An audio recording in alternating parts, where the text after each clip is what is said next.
Okay, we are live. Hi, this is William Ramsey. Welcome to William Ramsey Investigates. On today's show, I have a very special guest. He comes to us from Washington, D.C. His name is Salih Hudayar. Last name is spelled Hudayar. And he works with the East Turkistan government in exile. So if you're watching this on one of my three YouTube channels or X or Rumble, you will see the logo for the East Turkestan government in exile. A lot of people in the West don't know this name. They hear the word from the Chinese side, Xinjiang, which is, I think it translates in Chinese to New Frontier. I call it the Brave New Frontier. It's super dystopian. He's not my first guest to discuss East Turkestan. I had a guy on 6 years ago from Australia. His name was Arslan Hediat, and things have really kind of accelerated in this environment. And his name came across my desk, and it just turned on a light bulb. I'm like, oh, I should follow up on this because there's so many themes that are happening, I think, in East Turkestan, in the world at large, even in the United States, this kind of cultural engineering. I think East Turkestan's super Orwellian. I try to add it to the title, but all my titles are like 100 letters, so I can't put in all the words I want to put in, but there's a lot to talk about, and I'm really glad that he's here. So Salih Hudayar, welcome to the show. Thank you for having me. For people who haven't heard your name or aren't familiar with East Turkestan or the East Turkestan government in exile, can you just kind of talk about your background, how you ended up in Washington, D.C., and kind of lead up to what's going on in East Turkestan in 2025? Yes. My name is Salih Hudayar. I am an Uyghur. I was born in East Turkestan, in Atush, East Turkestan, which is about 45 kilometers northwest of Kashgar. A lot of people are more familiar with Kashgar because it is historical capital of East Turkestan, as well as the cultural capital of East Turkestan today. I was born in East Turkestan, and my father was forced to flee East Turkestan in 1995, following the Chinese government's, campaigns to suppress our nascent or resurging independence movement following the fall of the Soviet Union. So East Turkestan. The reason it's called East Turkestan was historically all of Central Asia used to be one entity known as Turkestan. It had smaller kingdoms inside it, but as a whole, for outsiders, it was known as Turkestan since the 5th century CE. In the 18th century, the Russians began invading East Turkestan from the west. Invading Turkestan from the west, and the Chinese from the Manchu Qing dynasty from the east. So in 1730 was the first time that Turkestan began to become distinguished between east and west. 1730. And East Turkestan was, again, geographically, as you can see, there's this mountain range. East of that mountain range, the Taurtaug Mountains, and east of Kashgar became known as East Turkestan, and the west of that became known as West Turkestan. In 1759, the Qing Empire invaded East Turkestan. The Manchu Qing dynasty invaded East Turkestan and annexed it as a military colony, whereas the Russian Empire invaded and occupied West Turkestan.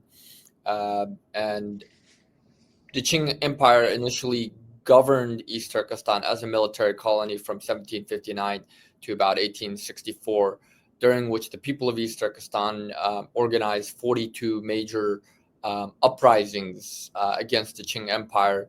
And in 1865, we succeeded in restoring our independence as the state of Yettishar, or which is known as the Seven Cities, referring to the most prominent 7 cities in East Turkestan. And historically, on maps, it was known as East Turkestan. In 1876, the Manchu Qing Empire reinvaded East Turkestan, and in 1884, they annexed it as Xinjiang, meaning the new territory or the new frontier, or if you look at the original English-Chinese dictionary from 1893, the colony. during the 20th century, the East Turkestani people continued to resist against the Qing Empire. The Qing Empire fell in 1912 after the Chinese Revolution, and we had our own independence movement that led to the establishment of the first East Turkestan Republic in November 12th, 1933, which was overthrown by a combination of Soviet and Chinese forces in 1934, and then we reestablished our independence again in 1944 as the East Turkestan Republic once again. And this time, the Soviets initially supported it because of their own geopolitical calculations at the time. However, in 1949, the Soviets supported Mao in invading and occupying East Turkestan. Prior to the Chinese invasion, Mao called the leaders, the top senior leaders of the East Turkestan Republic, to a meeting in Almaty, and there they were assassinated. And then the Soviet Union staged a plane crash, stating that they died in a plane crash, and so that's the official Soviet narrative, is that they were killed in a plane crash. But if you read the book Special Tasks, which is the English translation, it was by Pavel Sudoplatov, who was the head of the Soviet MGBM, which is like the military intelligence. And he wrote this book. He published this after the fall of the Soviet Union.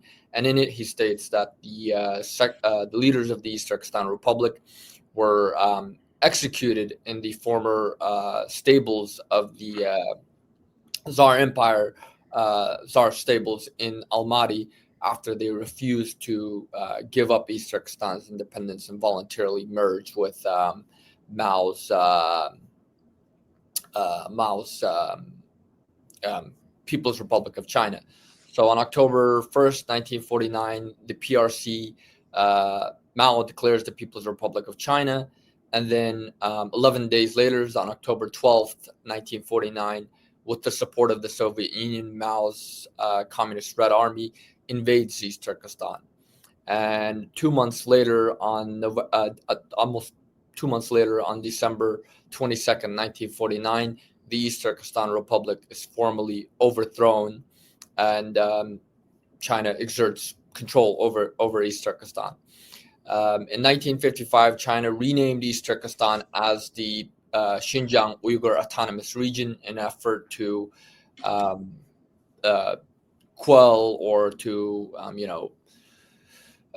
push back against Uyghurs' demand to for their independence again. And at that time, we have to underscore one thing. In 1949, there were 9 million Turkic peoples in East Turkestan, according to Mao.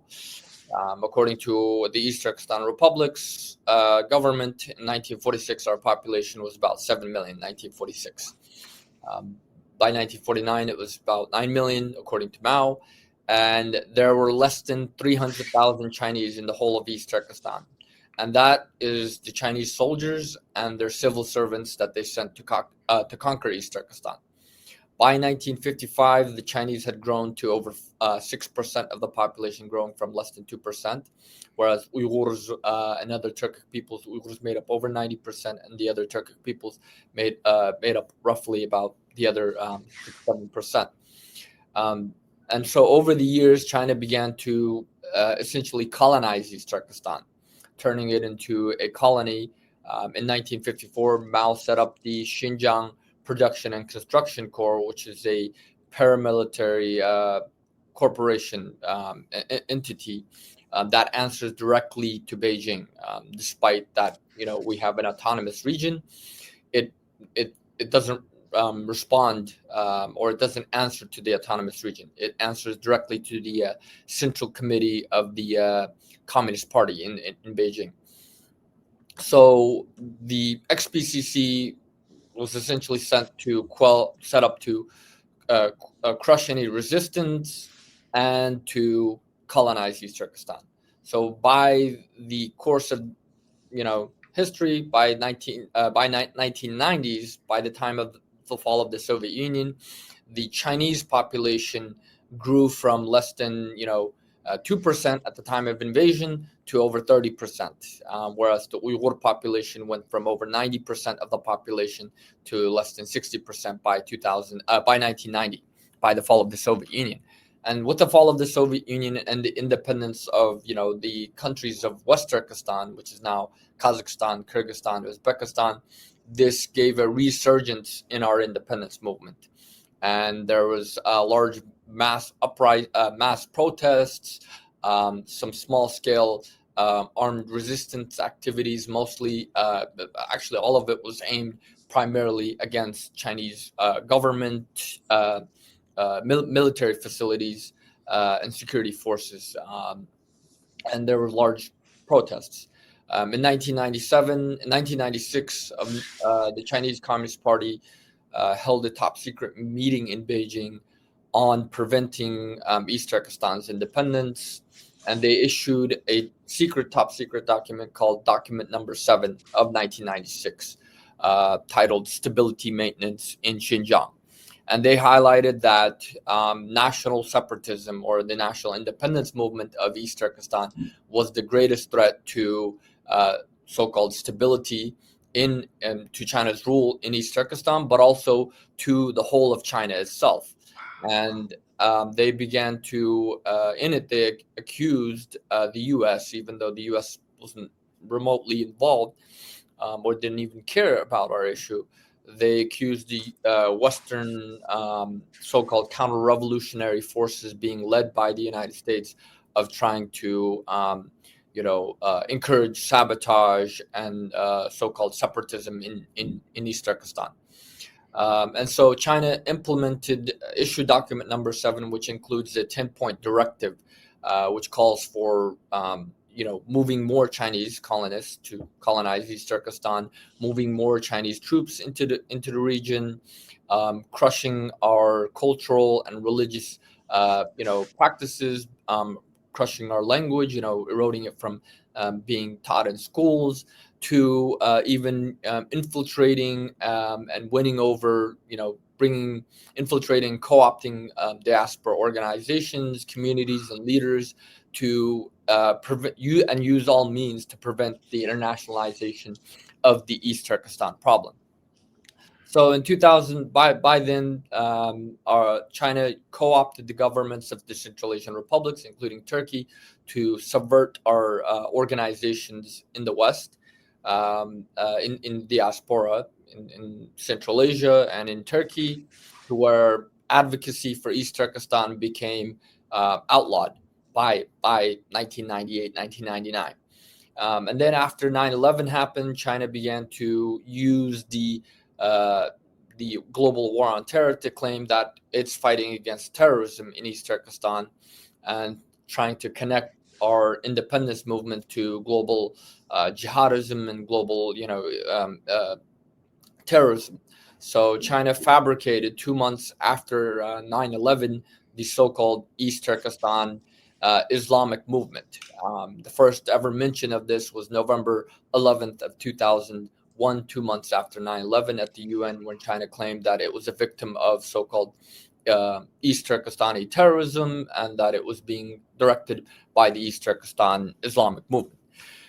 And of course, China tried to get the US and many countries to recognize this non-existent entity as a terrorist organization, along with all Uyghur organizations. The U.S. refused, and many countries refused, but the U.S. and the UN ultimately acquiesced to the so-called ETIM narrative in exchange for U.S. entrance into Iraq, so that China wouldn't veto it at the UN Security Council.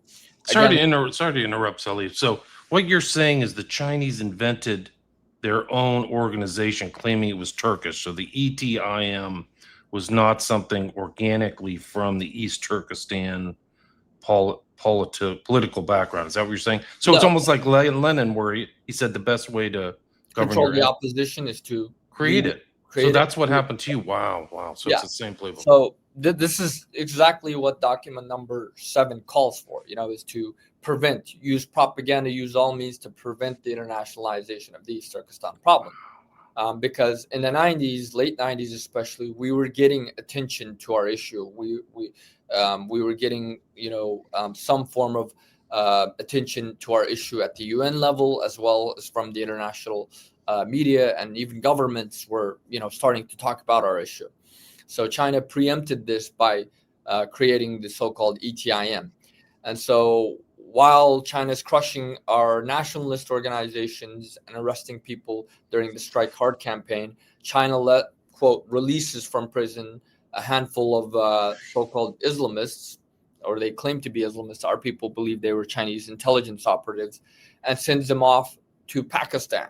Pakistan is China's all-weather ally, its best partner. And there, these handful of individuals are greeted by and hosted by the Pakistan Islamic Party. And there they create the so-called East Turkestan Islamic Party, which in September of 1997, and claims that, their goal is to unite the East Turkestan Mujahideen with the international, Mujahideen, and to build a global Islamic caliphate. The exact propaganda that China needs to, demonize our movement. To justify their incursions or whatever, Yeah. their oppression. So this went on, and then after 9/11, China began using the framework of we're fighting against terrorism to essentially outlaw and ban our any mention of East Turkestan, to where if you even say the words East Turkestan, you're a terrorist. Wow, that's incredible. It's almost nobody uses it here in the States. Like they just say Xinjiang. They don't. Exactly. They don't even know. They don't understand. Also, like it's part of the Turkic diaspora. You used that term earlier. So this is the east part of this amazing cultural, ethnic legacy of a lot of different tribes of Turkic origin from the borders of China to current day Turkey. Is that right? Yeah. Is that fair? And okay. At the same time, while they're doing this, they also assassinated many of our independence leaders, our actual nationalist independence leaders in Central Asia, in Turkey, and other places.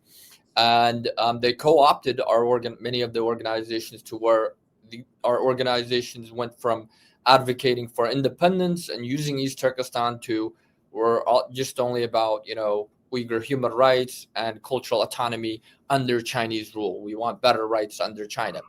So this is the narrative that China shaped. But to keep our independence movement alive, some of our leaders, our main leader before he was assassinated in August of 2004, he was based out of Kazakhstan. What was his name? Uzbek Mukhlisi. Uzbek Mukhlisi. He was a former colonel in the East Turkestan National Army of the Second East Turkestan Republic, and he had fled to the Soviet Union in 1960. And there he led the East Turkestan National Committee and the East Turkestan United Revolutionary Front of East Turkestan, which was like our de facto government in exile at the time. And he had convinced, because the Central Asian governments had outlawed East Turkestan advocacy in Central Asia as well.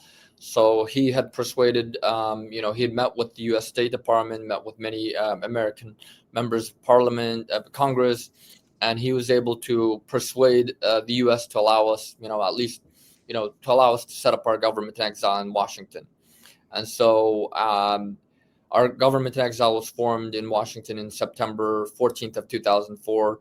And it's been based here ever since. And the whole purpose of our government in exile is to keep the East Turkestan independence cause alive, to keep our cause of national sovereignty and independence, and to advocate for the restoration of East Turkestan's independence, and to push back against China's revisionist colonial narrative and genocidal policies in our country.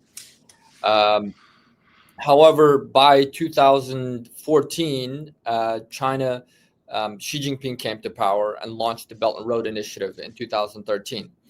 And the Belt and Road Initiative is a multi-trillion-dollar, on the surface, it's a global infrastructure project created by China to revive the ancient Silk Road and to foster trade and development, etc. That's the surface level, but in reality, it's China's foundation for global expansion and global domination, because many of these uh, infrastructure and whatever projects that China is investing in, it's about control of key ports, including seaports, key railway, key airports, to where it facilitates both trade and dominance for China. But also, if there's a military conflict, China has access now to further expand. And if, in fact, the whole point of the Belt and Road is actually part of their war planning strategy. So in 2009, in November of 2009, at China's National Defense University, a senior PLA Air Force colonel, now he's a general and he's the head of China's National Defense University. He held a lecture on the future war between the United States and China, which he speculated or estimated or proposed would happen around 2030. And he states, what is the biggest threat that we have right now, that we are facing, that China faces right now? What is preventing China from taking Taiwan? And in that 2.5 hour lecture, he asks, all these his students and people that are visiting, hearing this lecture, which includes Chinese ministers and security officials and senior military officers, and they all throw out different things. And he said, no, it's the East Turkestan problem, because if you look at the map, East Turkestan is what connects China to Central Asia and ultimately to the Middle East, and ultimately any Western connection has to run through East Turkestan. And he said if China gets into a war with the United States over Taiwan, immediately what the U.S. will do is they'll put up a blockade in the Strait of Malacca, which is about 80% of China's sea-based trade, including its oil and natural gas imports, go through the Strait of Malacca. So he said if they were to put up a blockade, we will not be able to sustain that war. So what do we have to do? We have to turn west. We have to turn through land-based. And this is what the Belt and Road Initiative is about. It's to deter that. It's about China's attempts to, circumnavigate or circumvent a potential, blockade in the Strait of Malacca. But at the same time, he said, but the reason the East Turkestan problem is the biggest threat is because if we get into an armed conflict, either way, the United States could easily arm 300,000 to 500,000 Uyghurs overnight, and they would cut off our west to east pipelines, including their energy grids. So everything that goes in, all the oil pipelines, natural gas, even everything that goes from the Belt and Road Initiative, it runs through East Turkestan. Without it, there is no Belt and Road. So he said we have to deal with this. This is the greatest threat that we have. And he said on the surface, we're going to have to play it off as counterterrorism that we're fighting against. He said on the surface, we're going to push it off as counterterrorism. But of course, we know that it's not that. And then he said, we actually should be praising Osama bin Laden and thanking him for keeping the United States busy, giving us the opportunity to develop. If America hadn't been kept busy for the past 9 years, we'd have difficulty, in developing if they had focused on us instead. So he was like saying that if he had an option, he would have awarded bin Laden with a medal or something. So this is what it's all about: the Belt and Road Initiative and China's, pre-war planning strategy, you could say, in the sense that they fear that the people of East Turkestan, which we have always been resisting against, Chinese occupation of our homeland, would potentially resist if a conflict breaks out between China and a greater power. And so China doesn't want that to play as a factor. So initially, China launched the Belt and Road Initiative in 2013. And Xi Jinping, in his opening statement that he made in Kazakhstan, he said by the end of this century, the world will speak Chinese. And he's not saying that in a in a figurative way. He's being very literal about it, because if you look at everything that's being tied with the Belt and Road Initiative, there's another soft power thing, which is China's opening up Confucius institutes, requiring all these countries to open up Chinese schools and teach Chinese language in their countries. And we're talking about countries as far as countries like Belarus in Europe to countries in Africa. And many of the infrastructure projects that are, quote, being built, China is not doing this for free. It's giving them loans to these countries. And these countries, most often are not going to be able to pay off these loans. It's classic colonial manipulation, And so there's burden them with loans, in those contracts. If you're not able to pay these loans in time, you have to lease it, automatically transfer it to us for 99 years, for 100 years, essentially. But they put 99 years. So this is the classical thing. Right. It's a new colonialism. It's Yeah. the same as the Europeans used to do it. Now it's Chinese, right? And now all over Africa. I've heard the Belt and Road reaches all the way to the Balkans, like literally north of Greece. Exactly. And all that stuff, yeah, like Belarus, Serbia, all of the, yes. Even Kosovo is being, even Bosnia is being implemented. Correct. Yeah.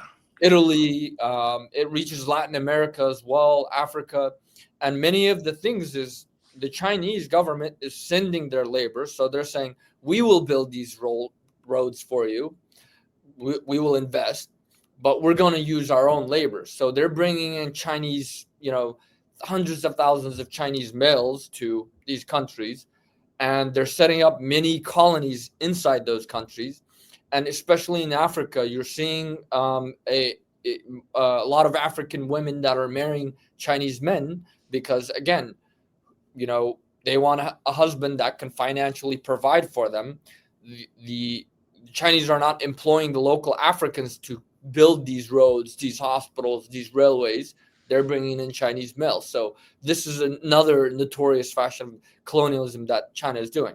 Which is happening in East Turkestan as well, right? Well, in East Turkestan, it's been happening for the past 76 years. I mean, we've been facing the brunt of that. And as I just told you, the demographic shift, the Chinese went from less than 2% in 1949 to over 40% today. We went from over 95% of the population to, according to what the Chinese government claims, Uyghurs make up about 40% of the 45% of the population today. Is it the same population that you said? So is it still 7 million, or is it because that so many Han have moved, or how many Chinese have moved in?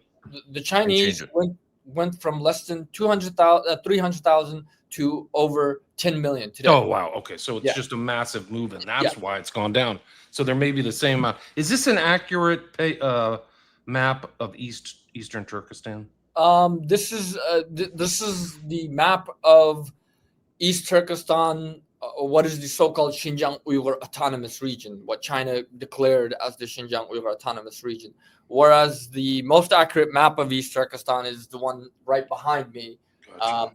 Let me see if I can bring that up.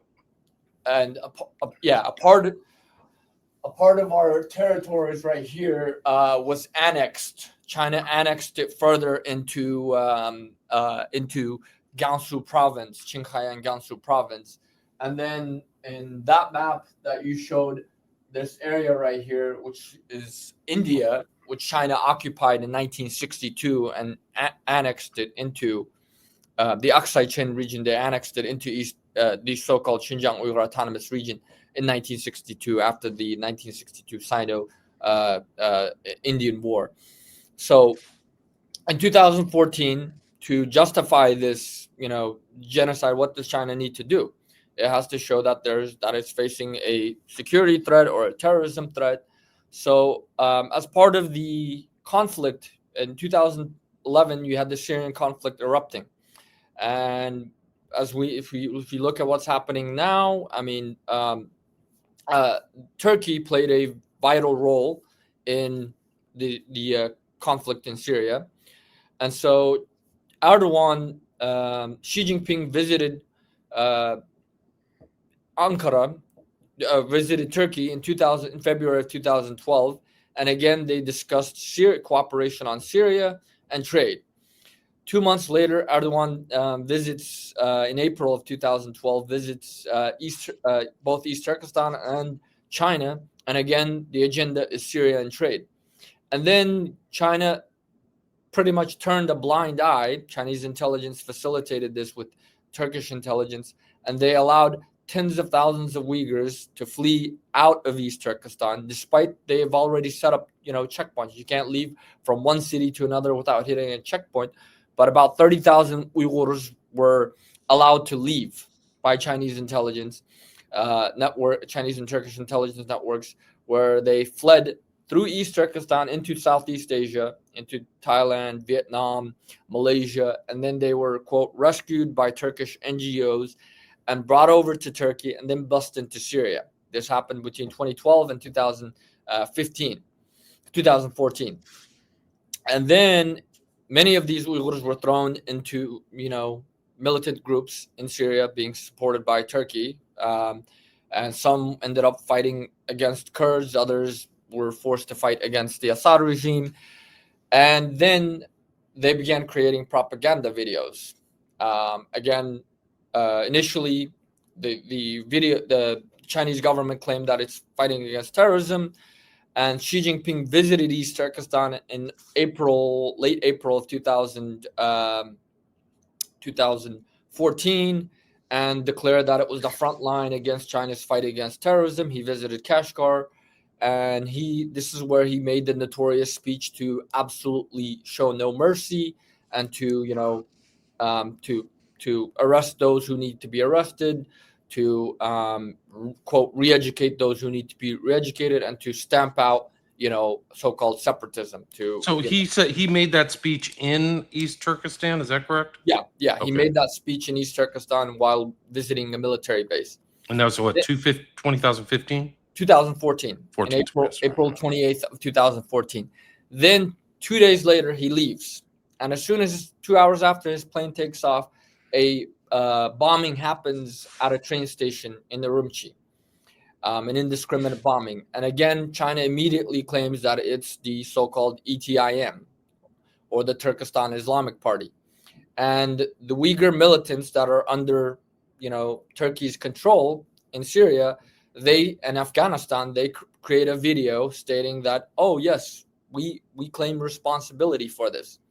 Then another bombing happens at a vegetable market, indiscriminate bombing. And what many Western experts noted at that time was like, why the hell are Uyghurs all of a sudden, going from bombing and fighting against Chinese military and government, personnel to these indiscriminate bombings? They couldn't explain what was causing this, And of course, we believe this was Chinese false flag operations to justify it, because immediately they claimed this was, ETIM, that it was the TIP who did it, and TIP in Syria and Afghanistan, they released videos claiming, quote, responsibility.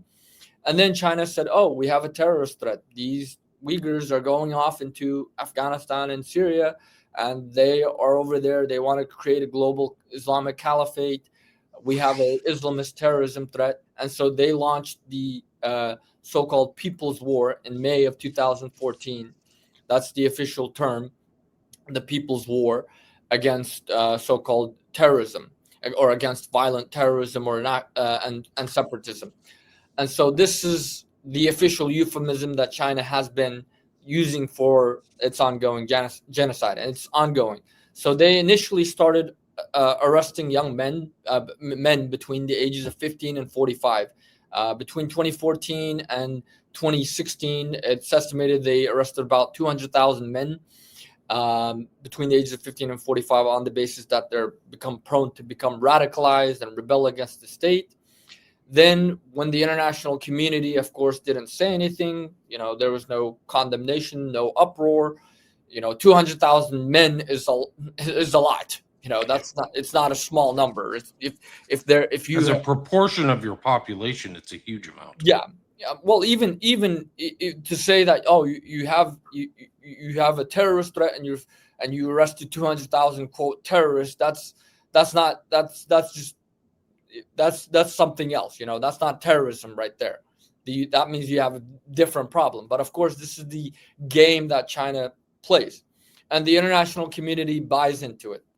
Nobody condemns China because, again, it's only men, and China is claiming, oh, we're fighting a terrorism. And then There's so much political power involved too, yeah, and financial power. yeah, So if and you criticize it, like, oh, you could lose business, or we can punish you, or whatever. So yeah, exactly. And by 2016, they roll it out to everyone.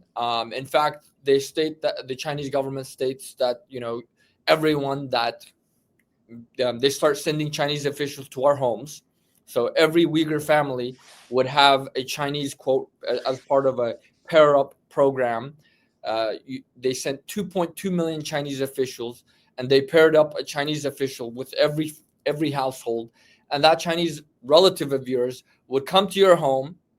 He would monitor you for an entire week, and he would grade you from 0 to a scale of 100. If you got anything lower than a 90, you were deemed a security threat. And this includes if you're a young man, if you have facial hair, if you have a beard like mine, automatically you lose 10 points automatically. That's one of the red flags. You lose 10 points. If you have ever practiced any form of religion, it doesn't matter if it's Islam, Christianity, Buddhism, whatever, you lose another 10 points. If you have ever traveled overseas, you use 10 points. If you've ever contacted anyone overseas, so if you have relatives like mine, and you have relatives that live across, in other parts of the country, you lose 10 points. If you have ever,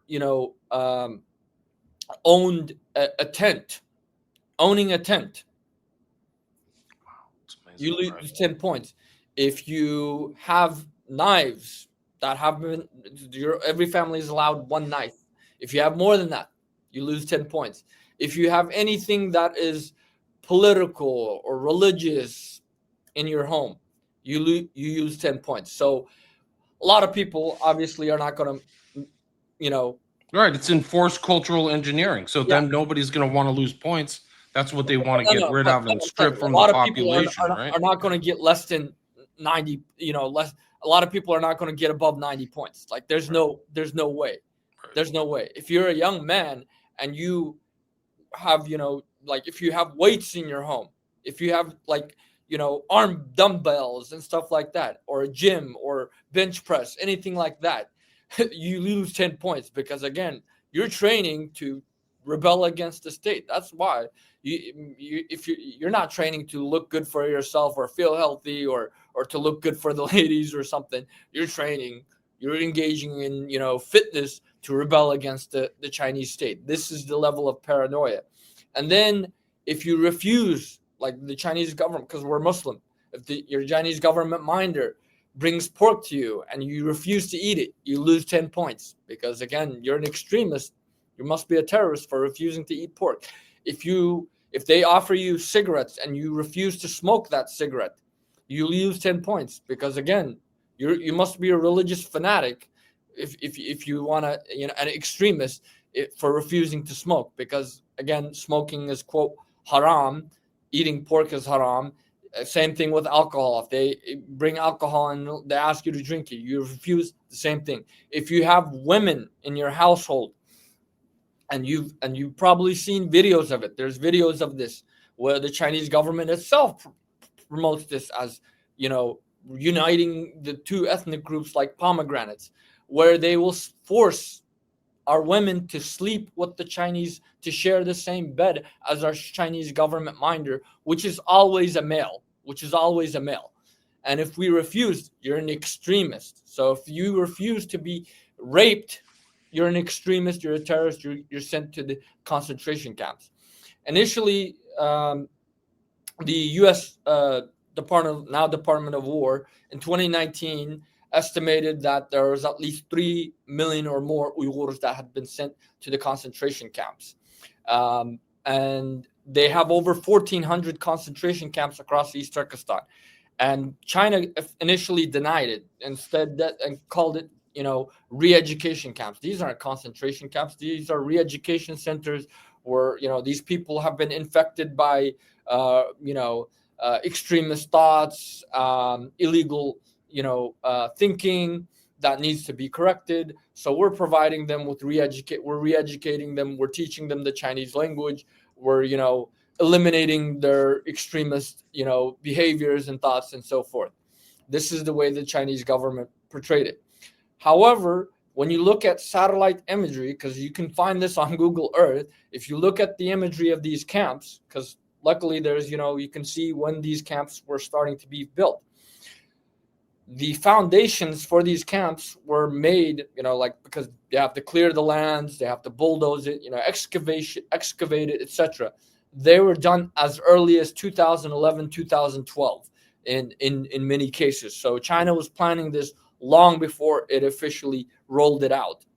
Right. And They're so, huge dystopian, yeah, so-called, their euphemism is re-education and something else it's facility. It's essentially concentration camps, because they have training. Well, you're getting training there too. Yeah, they have high barbed wire, high walls, barbed wire fences, watchtowers. Nobody can enter, nobody can leave. Yeah, mega surveillance too. So it's not just like that. Like you're a surveillance state now. So in 2020, in September of 2020, after the international community began to condemn what China was doing, these the horror of these concentration camps, China released a white paper claiming that that they provided us with vocational education and training, and that these weren't concentration camps, but these were indeed vocational training facilities where we were being provided with job training, Chinese language instructions, etc., to uplift us from poverty. And you have billionaires, you have Uyghur billionaires that are in these camps, were thrown into these camps. They're not poor. You have businessmen, you have it's also labor too. Like it's not a camp. You're there doing hard labor. Yeah, so this is where China began, after the international community began to call out these concentration camps. China stated that these were vocational training facilities.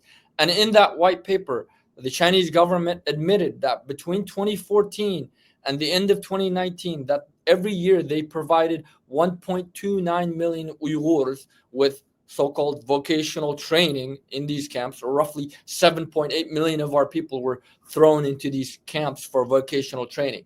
And then they stated that they provided, many of them graduated these vocational training camps, and they uplifted 3.5 million of our people, Uyghurs, and provided them with stable jobs. So 3.5 million out of that number was thrown into slave labor, forced labor facilities, and hundreds of thousands of our people, our youth especially, were moved out of East Turkestan to work in Chinese factories across China. Wow. So they were not just in East Turkestan, they're taken through China. Is to disperse our population. Right. On top of that, over 1 million of our children were forcibly taken from their parents and put into state-run boarding schools, because again, before by 2000, the Chinese government had implemented a so-called bilingual education policy, which is essentially monolingual. And bilingual meaning after you finish high school, you can learn Uyghur. Until then, everything is in Chinese. So this is the way that they had educated the education system. However, they learned that, even though you separate the kids and educate them in Chinese in schools, they still are going to end up going home. They still interact with their parents, and they're still going to, keep their language alive at home, because their parents are going to speak to them in Uyghur and not Chinese. They're still going to be able to keep part of their culture and, alive. So the Chinese government is like, oh, how do we deal with this? Oh, well, we need to separate these kids from their parents. So they forcibly separated 1 million children from their parents and put them up into so-called boarding schools, which are essentially internment camps for children. Because again, barbed wire fencing, security checkpoints, high watchtowers, just like the concentration camps. You can't go in or out. You can't even visit your children. And they're educated dressed up in traditional Chinese clothing that the Chinese themselves don't dress up in China. It's to humiliate them, to separate them from their identity and roots. Many of them are also, you can find videos on Chinese social media and Chinese state propaganda where Uyghur children are dressed up in miniature Chinese PLA, People's Liberation Army Oh, uniform, wow. Yeah. instructed by Chinese People's Liberation Army officers, and raised to, they're indoctrinated to become future soldiers of China, to fight against the imperialists, to fight against the terrorists, etc. And this is the way that China is transforming our, It's like a massive demographic, cultural re-engineering, warfare, terraforming, or whatever. Like, it's really incredible. Then there's in addition to that, then there's the forced sterilization of our women. So according to the Chinese government's own data, they've forcibly sterilized over 300,000 women, Uyghur women, between 2014 up until 2019. So, and it's still ongoing. And in some places of East Turkestan, they put up 0% growth rates for our population. The Chinese government's own state media reported that between 1989 and 2009, they forcibly aborted 3.7 million of our babies because they were, quote, illegal births. So they killed 3.5 million of our babies through forced abortion, sterilized hundreds of thousands of our women, and it's still ongoing. Then, they're forcing Uyghur women, especially our young women. If you remember earlier, I said Chinese government minders come to our home, and if they say, if they like your daughter, because again, these are always males, if they like your daughter and they're like, I want your daughter. If you refuse to give your daughter, let them to rape your daughter, essentially, they will send you to a concentration camp as well as your daughter. Wow. Yeah, so, it's total dystopia. So a lot of people, sorry to interrupt, but a lot of people, a lot of people don't know, but there's a huge femicide problem in both India and China where they have aborted all the females. So there's an overabundance of males, and that's what's going to happen in the Western world and all over the world, really. So you're going to have all these Chinese and Indian men who don't have wives. They don't have a partner. So this is really, it's really bad. This is where they coerce our women to marry Chinese men. And there's ads in China. They run ads across China's actual China where they promote this. They have ads saying that if you move to East Turkestan, because they're trying to encourage more Chinese settlers, especially if you're a male and you move there, they will provide you with an ethnic wife, a local so-called ethnic minority, meaning Uyghur, Kazakh, non-Chinese populations. You get free housing. You get 80,000 yuan, which is roughly about $15,000 US dollars, cash prize. You get all of these different benefits, including free land, from the Chinese government if you go colonize East Turkestan. So this is something that they've been doing. Tens of thousands of our young women are being forced to marry Chinese men. Then there's the organ harvesting aspect, which the international community is not really paying a whole lot of attention to. So before 2014, before China officially launched its genocidal campaign, the organ transplant industry every year in China there's about, quote, 5,000 to 6,000 organ transplants a year. By the end of 2014, that skyrocketed to over 50,000 organ transplants. Where's those organs coming from? The Uyghurs, because Chinese government, not only did they, before they took us into these camps, they took our DNA samples, our voice prints, and retina scans. In 2018, Chinese state media, Xinhua, which is their official state media, reported that they collected the DNA samples, voice prints, and retina scans of 36 million non-Chinese peoples, so-called ethnic minorities. That's the term they used. Ethnic minorities, meaning non-Chinese peoples. So Uyghurs, Kazakhs, etc. Between the ages of 12 and 65 under a voluntary free health checks for all program. Right. It's not, They're always doing it with the most beneficent, yeah, of course, good it's not intentions, right? Yeah. voluntary. Yeah. It's mandatory, and it's not a health check. They're doing that to, collect your data and then to match organs. And many of these Uyghurs are being killed on demand because our organs are being sold to wealthy Muslims from the Middle East and other parts of the world. Even today, right now, if you were to go to China, you can go to China, you'll wait maybe 72 hours and they'll have a fresh organ for you. Like this.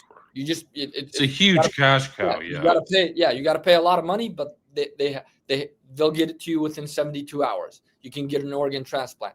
And where are these so-called halal organs coming from? It's coming from the Uyghurs. They built a lot of crematorias initially to hide the fact that we're dying.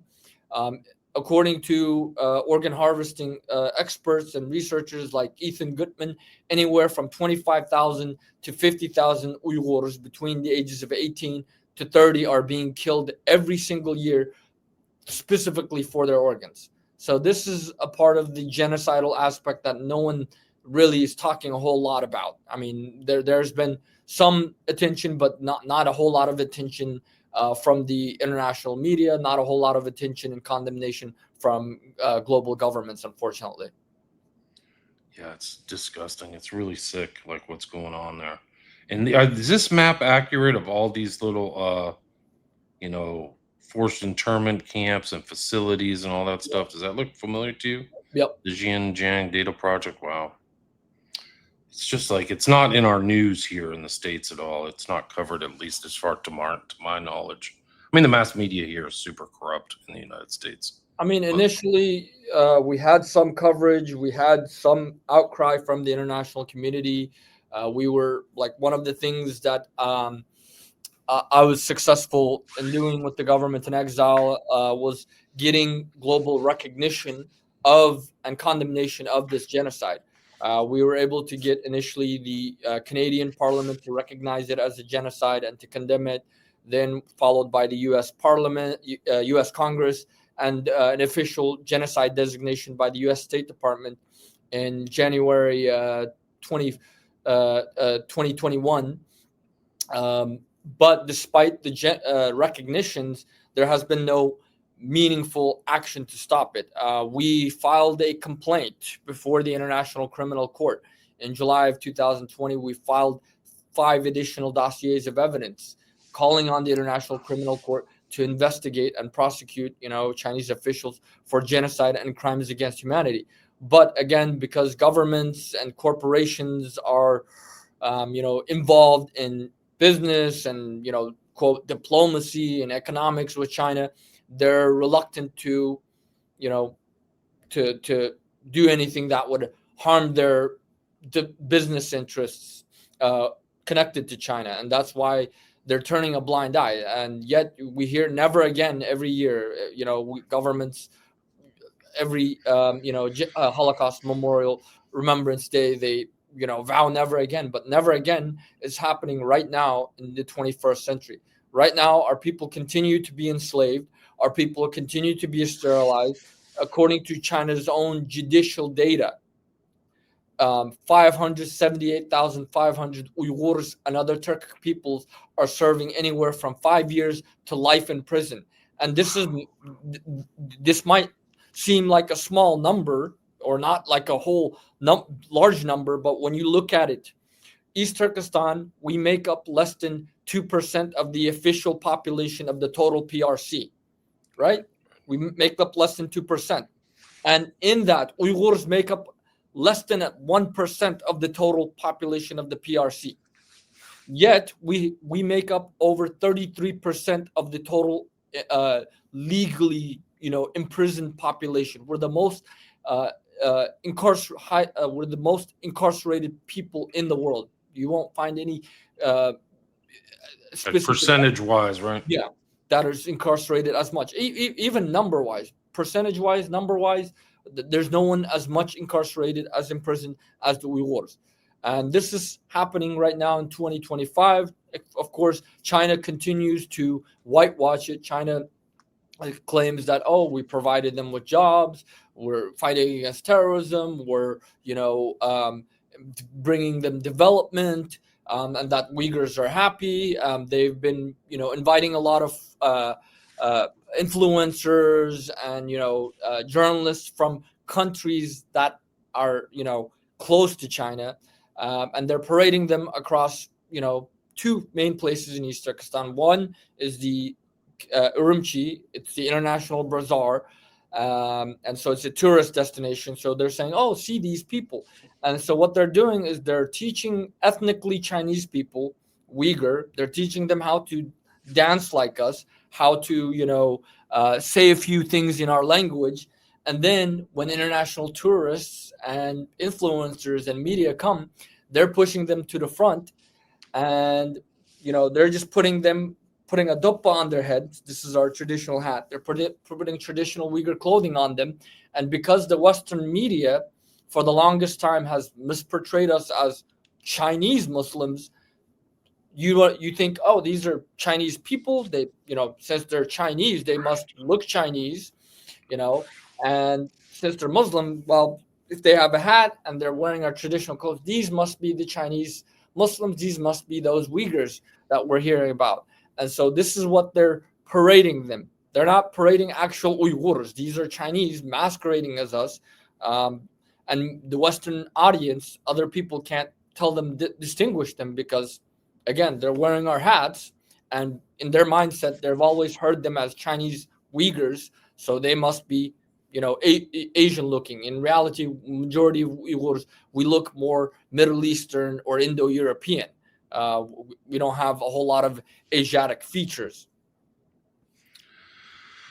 Right. It's just super grim. There's just a lot going on. It's just really kind of like and it also involves international conglomerates, right? Are using that labor. Nike and some of the Adidas. I mean, Apple, I yeah, mean, Apple, yeah.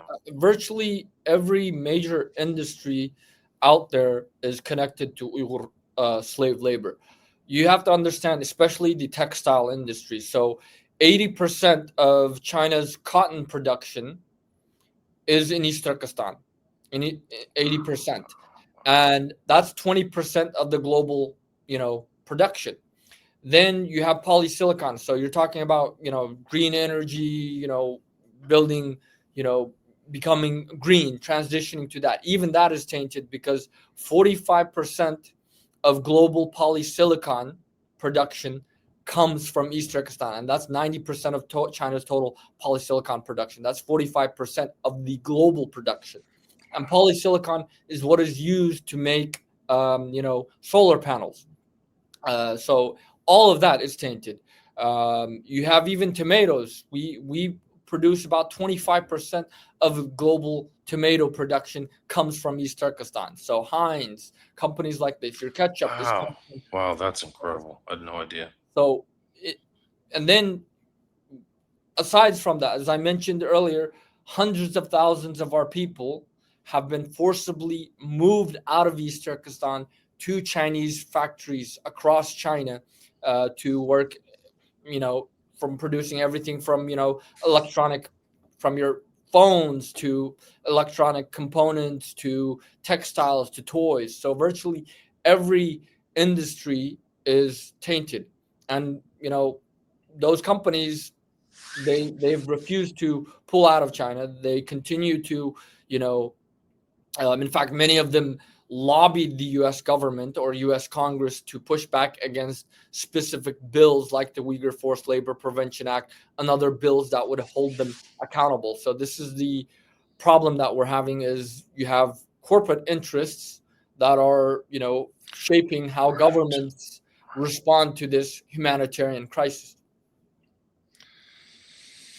Yeah, it really is a global issue, guys. People need to watch out. This is just going to be ongoing, and these kind of things like the surveillance and moved into concentration camps and things like that are something people should be aware of. And certainly about the predicament of East Turkestan. So, Lee, we're at the 60-minute mark. Is there anything you'd like to add before Well, we wrap it up? yeah, like one thing I'd like to add is the fact that what's happening in East Turkestan is actually, in many ways, a test case especially the surveillance technology, the facial recognition technology. All of that is actually a test phase, and those technologies were given to China by Western companies, like Oracle, like others who are, continuing to manage, a lot of data in the West as well. And China has perfected that. They use East Turkestan specifically as a test case for their products that are now being implemented in the West and across the world as well. So speaking out against this is speaking out for your own privacy, speaking out for your own, future. Um, Right. and at the end of the day, like right now, everyone's saying, what can we do about it? One thing that we can do is speak out. Google the Uyghur genocide, learn more about this, speak out, organize events, try to raise awareness, write letters, call your members of Congress, tell them to act against this. Um, invite Uyghurs to speak and give you more information about this, at your local church, community center, etc. Other things that we need to really focus on is like, okay, what can we do to stop this?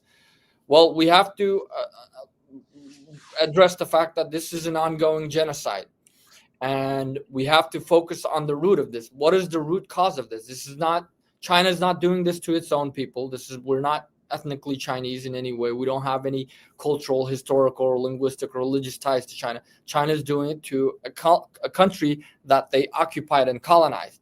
So this is an issue that we need to understand. East Turkestan is not a part of China. China is occupying and colonizing another nation. And this is the root of the genocide that our people are suffering. And the only way to really end this genocide and bring justice and to ensure the survival of our people is through our independence, restoring our independence and national self-determination. So this is something that we need to call out for, is to condemn Chinese occupation and colonization along with the genocide, and to demand that the United Nations and other entities, governments that claim to be against colonialism, that claim to support the right to self-determination, support the Uyghur people's right to self-determination, and support their cause for decolonization and independence. And Salih, where can people reach out to you? How can they find the East Turkestan government in exile? So they can visit us on our website at east-turkestan.net, east-turkistan.net. They can follow our government in exile at ETExileGov on Facebook, Twitter, LinkedIn, Instagram. They can follow me at Salih Hudayar on social media, across all those platforms. Yeah, I saw you. I just followed you on X, so I know you're on there. I'll put links to that. I'll put links to your website and the government in exile. And people need to see this dystopian kind of hellscape that's there now. These things get utilized, and then they figure out how to implement them elsewhere. So it's a warning to us all. And people, call your local congressperson. So thanks so much, Sully. Thank you for your time. Really appreciate it. Thank you again for giving us the opportunity. Awesome. Stay there.